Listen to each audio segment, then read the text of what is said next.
Merci d'être venu ce soir pour la projection du film La Brindille, en présence de Johan Libero et Maud Miller.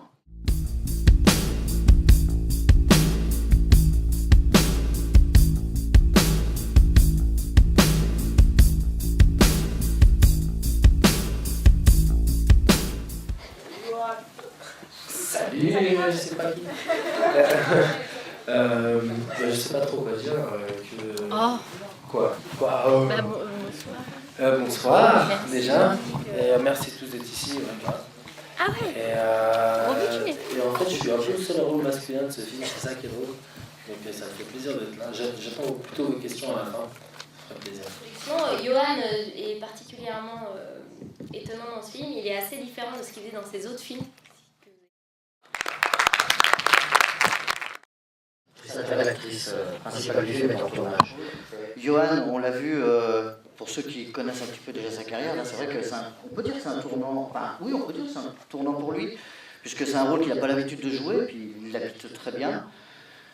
Maud, on aurait voulu l'avoir tellement plus. Et en tout cas, oui, aussi au début du film, j'ai bien aimé aussi la première scène avec Albert Dupontel. Albert Dupontel, oui, en fait, il a accepté ce petit rôle et il était complètement étonnant sur le plateau, quoi. Il volait totalement la vedette à tout le monde. C'est un personnage, quoi. Ouais, ah bah ça, c'est sûr. Et toi, Johan, vas-y, raconte.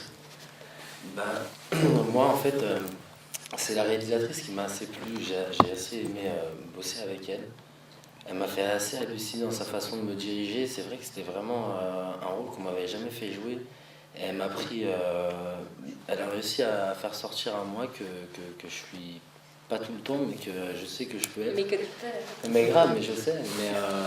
Mais c'est vrai de m'avoir vu comme ça à l'écran, c'est totalement différent de tout ce que j'ai pu jouer. Ça, c'était le désir d'Emmanuel de ne pas faire de démagogie, dans un sens de ne pas nous faire croire que la vie est comme on la rêve tout le temps, comme on pourrait l'idéaliser. Elle a fait un personnage, il y a des mères qui font des délais de grossesse, ça peut être des jeunes mères, ça peut arriver à des femmes plus âgées. Et effectivement, ce qui se passe, qui est complètement... qui paraît complètement incongru, qui peut paraître complètement incongru, c'est qu'effectivement c'est le manque d'émotion, c'est le manque de lien qui se fait, alors que le corps, qui se passe une autre vie, qui est quelque chose normalement qui devrait presque, qui devrait se faire valoir, tellement c'est immense d'être enceinte. Mais on ne peut pas en vouloir à tout le monde de pas rentrer dans les normes. Elle a le droit de refuser de penser à elle, de penser à ses études, de penser à sa vie. Et je sais pas, j'ai pas vraiment assez de recul sur le film, en fait. Moi, je suis père d'une fille de 15 ans que j'ai adulé, adoré, le vrai Papa Gâteau. Et c'est vrai que, même moi, quand j'ai vu le film, j'ai du mal à comprendre. C'est juste comprendre, parce que c'est la réaction. Comment on peut, surtout une mère, encore un père qui se barre, ça veut dire qu'il n'assume pas, en général. Mais une mère qui est dans ses entrailles, comment on peut mettre ça de côté? Ah ouais, mais c'est psychologique, mais c'est physique, quoi.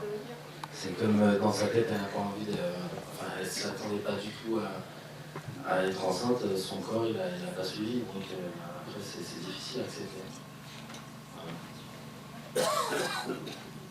En fait, ouais, elle l'a appelée une brindille, parce qu'elle est tellement brindille dans le film, et que même son corps ne grossit pas, parce qu'elle le refuse.